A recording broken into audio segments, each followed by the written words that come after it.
Hey guys, welcome back to our final topic of the semester, complementary and alternative medicine. Complementary and alternative medicine, broadly speaking, encompasses a variety of therapeutic approaches and philosophies not widely taught in medical schools, used in hospitals, or commonly reimbursed by insurance companies.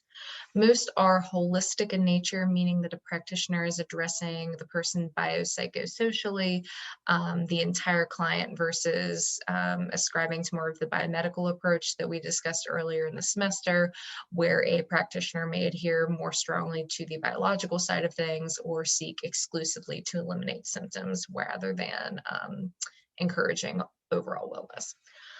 Treatments are also designed to complement, hence the C in complementary, in alternative medicine, conventional or empirically based or Western or allopathic medicine. Typically, all of those terms that I just listed are considered synonyms. So if you see those terms used elsewhere or later on in the lecture, just know that all of those basically kind of identify the same thing. So these are alternatives in that they are aimed more at holistic health and they are designed to kind of complement Western approaches, at least in our medical system. Interest in CAM-based approaches blossomed due to the impersonal or cold nature of modern medicine, the adverse side effects of biomedical treatments that you'll see sometimes, and the profit-driven nature of the United States healthcare system. So these are some negatives that consumers don't really like about our system here in the United States that have kind of driven more people to seek out CAMs as an alternative or complement. Most CAM methods work from three fundamental ideals. They are natural, they are holistic, and we're promoting wellness. So we are not just aiming to reduce symptoms, but to promote that kind of wellness above and beyond. So those are the three keys to keep in mind. CAM approaches, broadly speaking, can be broken down into four categories: whole medical systems, mind and body medicine, natural products, and manipulative and body-based practices. Whole medical systems are complete healthcare systems that have evolved independently of Western biomedicine. So on the previous slide, I listed that CAMs kind of complement Western medicine. So that's a very kind of Western egocentric approach because some of the CAMs-based approaches are their whole medical systems in and of themselves. But again, here in the United States, where we predominantly rely upon Western biomedicine, we kind of view these approaches as being complementary. So examples of alternative medical systems include Chinese medicine and Indian Ayurveda. Mind and body medicine is going to encompass a variety of techniques that are designed to impact the body's ability to influence bodily functions and symptoms. So the mind's ability to suppress pain or other symptoms. So this would include things like meditation, yoga, guided imagery, hypnosis, progressive muscle relaxation, Tai Chi, biofeedback. So you should even recognize a few of these terms as things we've either discussed or demonstrated earlier on in the semester. Natural products are going to be varied herbal medicines, botanicals, vitamins, minerals, things that one would consume, things like dietary supplements or probiotics.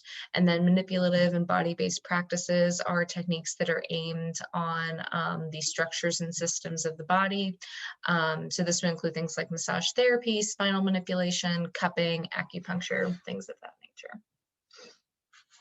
In terms of who is using CAMs, healthcare in the United States is still predominantly conventional or allopathic in nature, but at the same time, about 40% of adults and 10% of children regularly use some type of CAM-based approach, and about 2/3 of CAM expenditures each year are self-care-based therapies, meaning that a person isn't going to a professional provider, but is instead maybe picking up a dietary supplement from the grocery store or going to a yoga studio or something like that.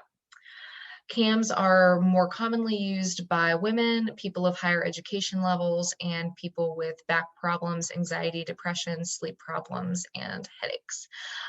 So some trends that we see here are that CAMs are sometimes viewed as like luxury level approaches because of their emphasis on holism and wellness. So we're kind of going above and beyond just the physical and the elimination of symptoms, which to a degree is a luxury. It's not something that everybody can afford. So it makes sense that we're going to see usage predominantly from folks of higher ed levels with more expendable income potentially to spend on these approaches, and also people who are presenting with problems that can be a little bit finicky or treatment resistant sometimes, problems that can be difficult to really get to the bottom of.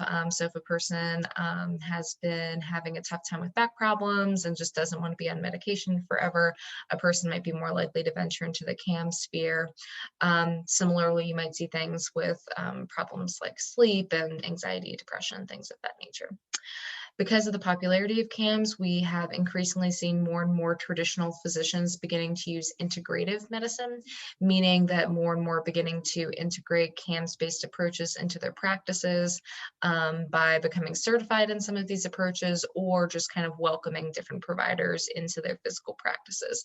So it's more and more common these days to see like a mental health professional potentially stationed in a physician's office, or to have a chiropractor or a massage therapist or an acupuncturist, someone like that on staff. So at the end of the day, the perceived effectiveness of CAMs is growing among the public, but do these things actually work? Hence the point of this presentation. So in terms of understanding research base and CAMs, it's important to take a step back and look at the types of evidence that we may rely on to support a clinical claim that a particular intervention is effective or not. And there are differences in terms of the types of research that biomedical researchers versus CAM practitioners will rely upon. And if you guys are familiar with the scientific method, which you should be, we touched on it briefly in chapter 2, but I would suspect many of you have gone over this in other similar classes. But if you're familiar with the scientific method, I mean, you know that there's more or less a straightforward, singular path in the way that we like to collect data and examine scientific questions. But one thing that you will see as we start to explore more and more the ways that CAM researchers and practitioners seek out data is that the way that the scientific method has evolved is much more suited to biomedical research, in that the way that things like funding and grants and things like that work is it's much more difficult for CAM practitioners to pursue research in a highly scientific biomedical type of way. So biomedical researchers tend to prefer randomly controlled clinical trials, or RCTs. And again, we talked about that in chapter 2. This is where you're going to have a treatment and a control. You're randomly assigning participants to one of those two treatment groups to see what is effective at the end of the day. One thing I will say on behalf of CAMS researchers and practitioners is that it may be really difficult to adhere to this from a CAMS perspective. So for instance, if you're doing a drug trial, it's really easy to have a drug and then to have a sugar pill and randomly assign participants to one or the other. But if you're doing something like acupuncture, how do you even come up with a placebo? Like, it's fairly obvious that you're either getting poked with needles or that you're not getting poked with needles. So how do you come up with an active control to account for that kind of placebo group? So that's kind of what I mean, in that it is more challenging to kind of make certain CAMS approaches follow a biomedical scientific method. So for that reason, CAMS practitioners are more accepting of a wider variety of evidentiary support.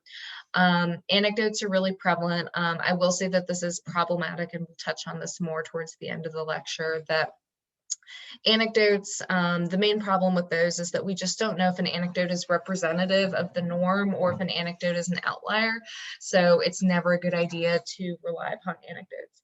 That being said, anecdotes are extremely persuasive to consumers, but at the same time, they can be dangerous because they're not causal in nature, and we don't really know the meaning of a singular anecdote.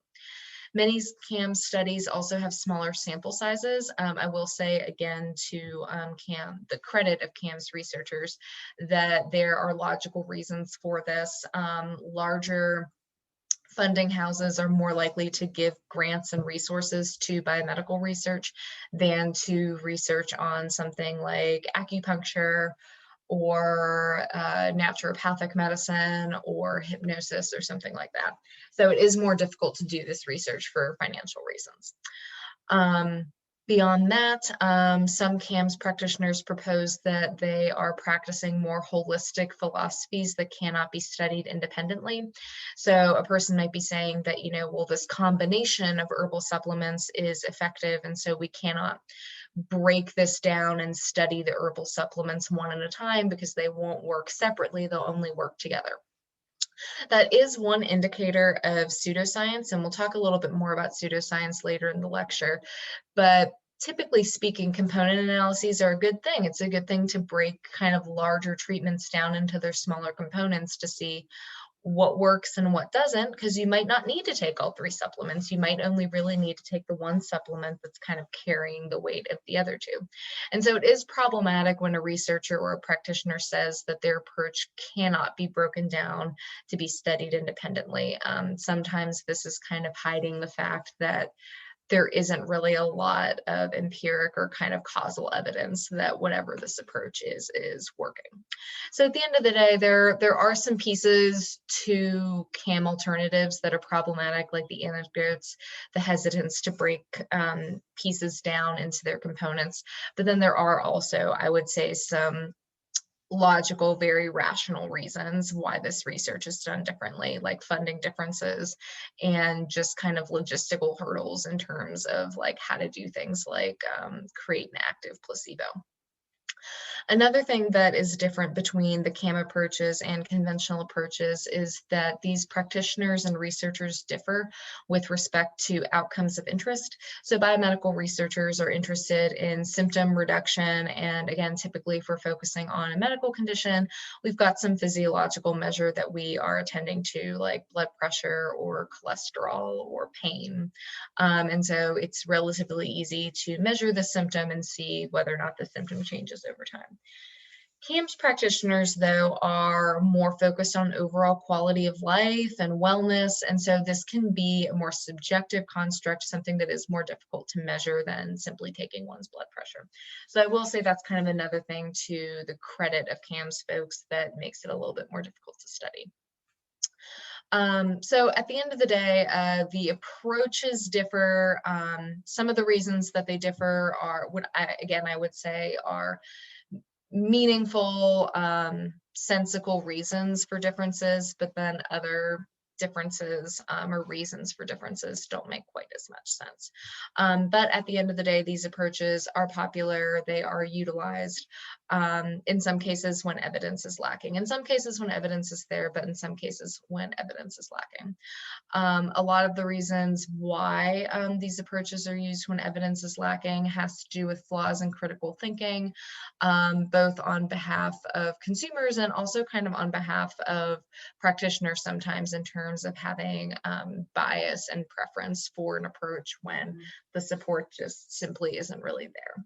And we'll talk more again towards the end of the lecture about why people gravitate towards approaches that either don't have support or desire to use approaches beyond their empirically supported uses.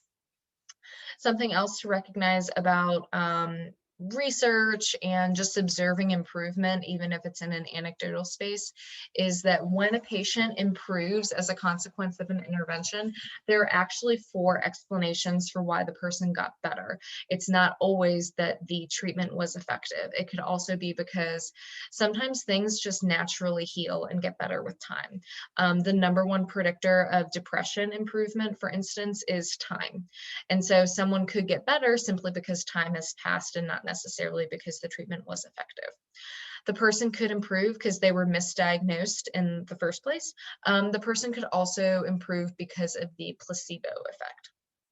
Placebos are inert substances, meaning they're inactive substances or inactive interventions that appear to treat an illness because the patient expects to be healed.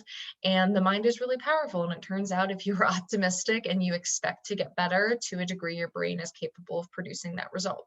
Similarly, on the reverse side of things, there's also such a thing as a nocebo effect, which is when a person believes harm will be done or that they will get worse, and they actually get worse as a consequence of that belief as well. So placebo and nocebo basically go back to expectation at the end of the day. And typically for placebo or nocebo effects to be strongest, the person has to really believe and expect that they're being treated with something, which is why it's important for a placebo medication to look like a medication, or a placebo acupuncture treatment to look like acupuncture. So now let's take a look at a few CAMS-based approaches more specifically, explore what they are and what the scientific support is saying about that approach. So we're going to be talking about acupuncture today, hypnosis, and we're also going to talk about naturopathic medicine. Acupuncture was first practiced in the Bronze Age of China as part of an integrative medicine approach. Interest in the United States peaked in the 1970s. So if you guys think back to chapter 1, you'll recall that this is around the time that biology and psychology became friends again, in large part because of the increased interest in mindfulness and mental health and the ways in which the mind and the body can impact one another. Acupuncture works by using fine needles that are inserted superficially into the skin about 1 inch deep in order to relieve pain, treat addiction and illness, and promote health. So those are kind of the aims that are typically advertised. The location and depth of needles are varied to treat different symptoms. So they're not randomly placed and they're not placed in the same spots for everything. Those things vary. This is different from a physical therapy approach called dry needling, which looks very similar, but this method is more Western in origin, and it's designed in order to trigger points within muscles. So how does this work? Proponents say that by placing needles in various places along the body, that a person's energy flow or chi will be opened up in order to relieve whatever the symptoms are that are being treated. Some will explain the effect as placebo or distraction, or I mean, typically the person lays down and may even take a little nap during acupuncture. So some simply say that it's because the person got to relax or got to take a nap in the middle of the day. And then, of course, proponents of more of a dry needling approach will say that it is effective because the needles are stimulating trigger points in muscles and that is relieving symptoms. Some will also say that the needles have an impact on the body's natural endorphins, which impact pain. So how well does it work? Randomized controlled trials are difficult for a variety of reasons. As I mentioned earlier, funding impacts a lot of CAM approaches, so we typically have smaller sampling sizes. And again, it can be more difficult to assess quality of life relative to symptoms. Beyond that, it can be really difficult to do things like double-blind trials or placebos when it comes to acupuncture. I will say, though, that there are some really creative approaches in this field. For instance, sham trials entail patients or participants coming in, and they will be diagnosed and treated by separate acupuncturists. And in the middle, the patient's files are randomly assigned to one of two groups, a true acupuncture group or a placebo group. And in the placebo group, the patient's diagnoses are actually changed. And then the files go to a second acupuncturist who's responsible for treatment. So the acupuncturist in that case is simply reading the files and then treating the person with acupuncture according to whatever the diagnosis is in the file. So the acupuncturist is placing the needles correctly for the group whose diagnoses were not changed and incorrectly for the group whose diagnoses were changed. So this is kind of neat because this is an active placebo to the person receiving the acupuncture. It feels like acupuncture one way or the other. And it also succeeds in the double-blind element in that the person who's responsible for doing the acupuncture doesn't know which participants are getting the true versus the false acupuncture. So I just really enjoyed reading about that particular approach because, again, it can be really kind of mind-boggling to think how you would do certain types of things because it's so much easier to do things like that with like a medication, for instance. So I love reading about creative folks and how they like to solve problems. Over 100 randomly controlled trials have been done, indicating that acupuncture provides some relief to some patients with painful conditions, including osteoarthritis, fibromyalgia, neck and back pain, headaches, etc. A recent large-scale RCT also showed effectiveness in treating labor pains. For others, though, acupuncture ended up being no more effective than a placebo. Results seem to be mixed at best among substance users, and acupuncture may provide an additive effect when combined with pharmacological treatment for depression. So, best evidentiary support for pain. Um, and even then, it's really only working for some patients and providing some relief, and then kind of dicier support as far as substance and other mental health concerns like depression go. Hypnosis is a psychological state that results from an interaction with one person, the hypnotist in this scenario, who suggests to another, the hypnotized, that certain thoughts, feelings, and perceptions or behaviors will occur. So the state of being hypnotized is a state, broadly speaking, in which a person is more open to suggestion and more open to following cues for certain thoughts, feelings, perceptions, or behaviors. The process of being hypnotized may include focused attention, it may include relaxation techniques, it may include imagery, it may even include kind of acting out role playing. Like if someone were being hypnotized for a substance use problem, for instance, the hypnotist may have the hypnotized kind of walk through an interaction where they are turning down a substance or something like that. As I mentioned before, the most salient feature of hypnosis is this idea of the trance, the fact that this person is awake, their attention and concentration are very focused, they're detached from their surroundings, but they're highly open to suggestion. That's the phrase that I like to connect with hypnosis and encourage students to remember when thinking about the concept of hypnosis. It's this trance, this awake, focused state of being where a person is open to suggestion, meaning that the hypnotist cannot force a person to do something they are not willing to do. So you cannot hypnotize a person into like jumping off of a cliff or like using a substance or something like that that they wouldn't consider using in a sober conscious state.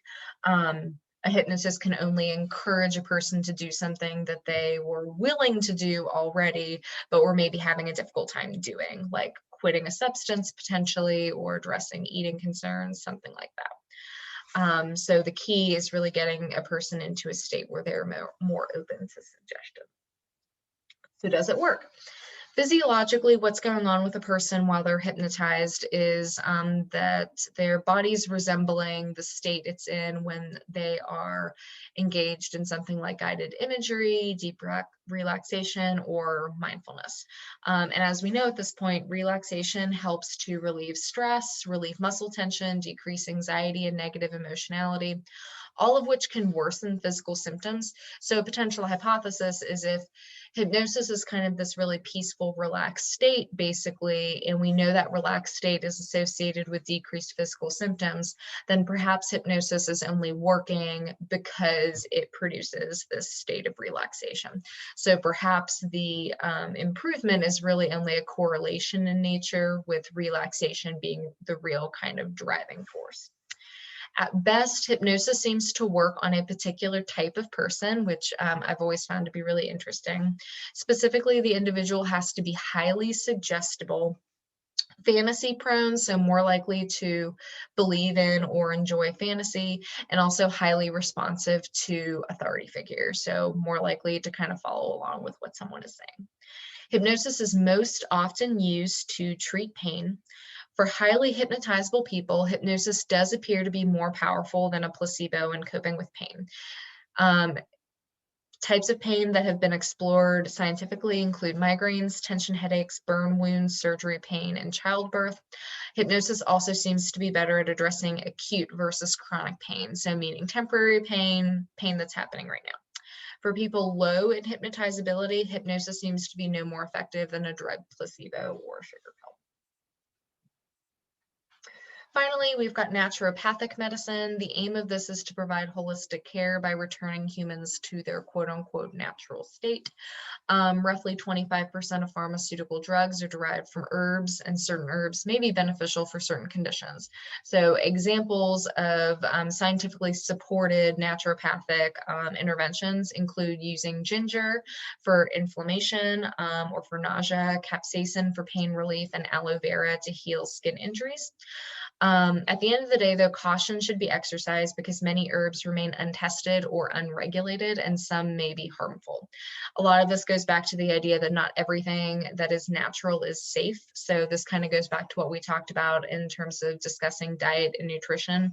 Arsenic, for example, it doesn't get more natural than that. That's literally a chemical element, but it is extremely dangerous. So there are some good things to kind of come out of this approach, but the idea of naturopathic and that everything that's natural is good is an inherently flawed way to think, because we do know and we do have evidence that there are natural things that can be harmful. There are also artificial things that can be beneficial. Beyond that, we also know that there's substantial evidence that diet in the form of food and supplements has a major effect on risk factors for certain diseases and the progression of disease. And so if you're really hoping to improve your health or prevent disease based on what it is you're taking into your body, it really makes more sense to alter your diet than to kind of add a bunch of stuff on top of it. And again, the key is to not get swept up in trends or advertising gimmicks, and to focus more so on whole foods, a balanced diet, and moderation. That's really the best advice you can um, take away from this general approach versus kind of getting wrapped up in the specifics and adding too much to that general good holistic advice. So in a nutshell, much of the effectiveness of CAM's approaches seems to boil down to patient variables, including expectancy. So if a person believes they'll get better or worse, that does play a role in outcomes. Um, Also, at the end of the day, CAMS-based approaches seem to work better for people who believe in CAMS approaches versus those who don't really believe in CAMS approaches and believe more strongly and exclusively traditional allopathic medicine. Those are folks who are less likely to respond positively to CAMS approaches. And then also suggestibility is obviously going to be a piece for hypnosis in particular.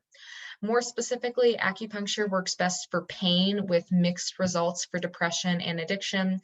Hypnosis is best for specifically acute pain, and patient openness is key.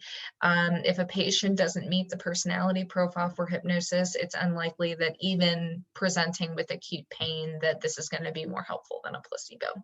And while naturopathic interventions may be helpful, and there are a handful of empirically supported ones like ginger, capsaicin, aloe vera, nothing really beats a balanced diet in terms of improving and fostering health.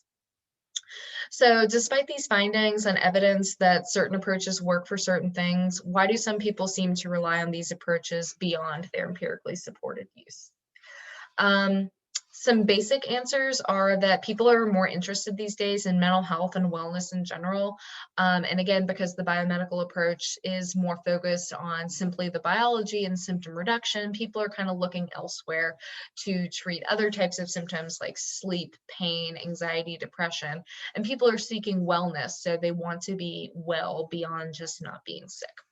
There also is this kind of human tendency to rely more on intuition and anecdote over clinical research that can appear colder.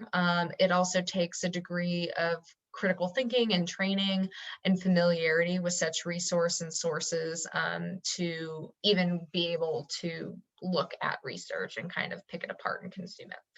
But is this a problem at the end of the day? Like, is it really that big of a deal if people are using CAMS approaches inappropriately in situations where there's not support? Yeah, it is still a big deal. Because it could increase your risk of harm. In some cases, using these approaches can be dangerous.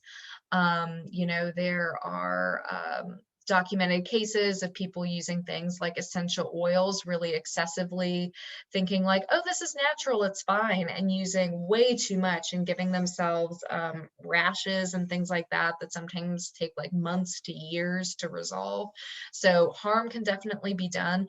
Harm can also be done if a person is spending their time, energy, and money on these approaches versus other approaches that may actually have empirical support. Um, and beyond that, reliance on these approaches and not really using critical thinking in terms of making health-based decisions can just erode public tendency to think in a scientific way and employ critical thinking, which can be problematic and just lead to people sharing anecdotes and just kind of continuing to use these approaches inappropriately. Continually going forward. So there definitely are some risks. At the end of the day, I'm not really staunchly against placebo effects. Like at the end of the day, a placebo effect is still a good thing. The person is still getting better. But I do think it's important as a provider to be aware of what is a placebo effect versus what's not. And even as a consumer walking into a situation, knowing the research and knowing that if you are going to get better, is it more likely to be attributed to an active improvement versus a placebo-based improvement? And just kind of knowing what it is that you're spending your money on, because not everybody has the money to just kind of spare to spend on whatever kinds of approaches. So the very last thing that I want to talk about before wrapping up this lecture are warning signs of pseudoscience. I talk more about pseudoscience in some of my other classes, so I'm not going to harp on this too much. But I do want to share with you guys some signs that I look for when I either see a new approach being advertised or I hear people talking about a new approach. These signs do not indicate that an intervention is 100% pseudoscientific, meaning not scientific, but these signs always tend to cause me to take pause and kind of raise an eyebrow. And these are always my indicators to do more research. The reason that these are warning signs is because they're indicators that the approach or its proponents are deviating from what we know of the scientific method and scientific thought. So one warning sign is a focus on confirmation rather than refutation. You'll see in science that science frequently tries to prove itself wrong to make sure that it's right. So you see research studies aimed at like making sure that something is right versus something that you'll see particularly from advertising and marketing approaches designed around pseudoscience is that the aim is on sharing all of this evidence that this thing works with zero effort to see whether or not it doesn't work. So if something really works, you know, when you try to disprove it, you will not be able to do so, basically. So again, any type of approach that has zero attempts to refute claims is always concerning to me because that's just not really going along with scientific method or scientific thought. Also, anytime I see a reverse burden of proof, which kind of goes along with number one, where the person is, again, making no effort to see whether or not they're wrong, and they're instead saying, well, you tell me why I'm wrong, that's always problematic to me. So this isn't specifically like a health-based example, but one example I give of this a lot is like believers in UFOs who, in sitting down and kind of talking about it with someone who doesn't believe in UFOs and is like, okay, well, then you go out there and pull every photo or supposed photo of a UFO and you explain to me why each and every photo is false. Again, that just kind of deviates with what we know of the scientific method and scientific thought. Science is always trying to prove itself wrong.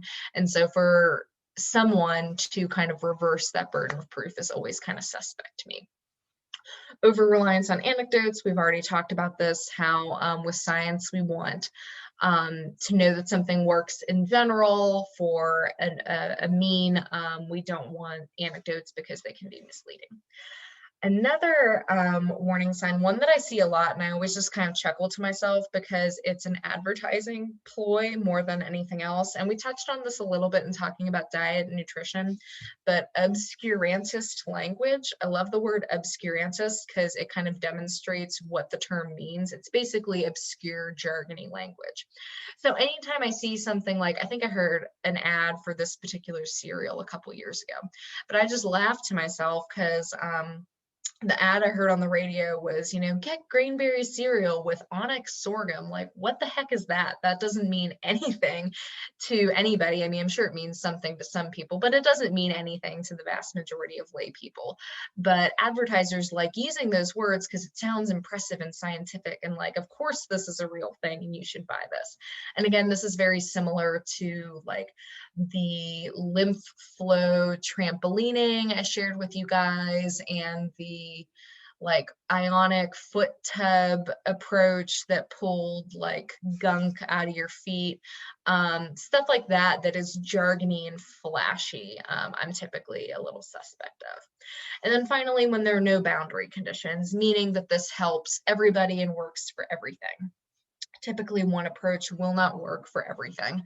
There are some exceptions, of course, therapeutically, like cognitive behavioral therapy or acceptance and commitment therapy are fairly broad. They work for a lot of things, trauma, anxiety, depression, eating concerns, but there are things that they don't work for as well. And so anytime that any approach is advertised as being helpful for everyone and everything, like there's an essential oil for everyone and there's an essential oil for every problem. That again just makes me raise my eyebrow. So again, just because you see one or more of these things doesn't necessarily mean that something is pseudoscientific in nature. These are just warning signs. And again, they're warning signs because they indicate that the proponent is not thinking in a scientific way or potentially not using the scientific method, which increases the risk that there might not really be a whole lot of science between what is being advertised or discussed. All right, so that is all that I have for you guys. Think about any questions that you have, and we will talk about this stuff later on. Thanks for joining me.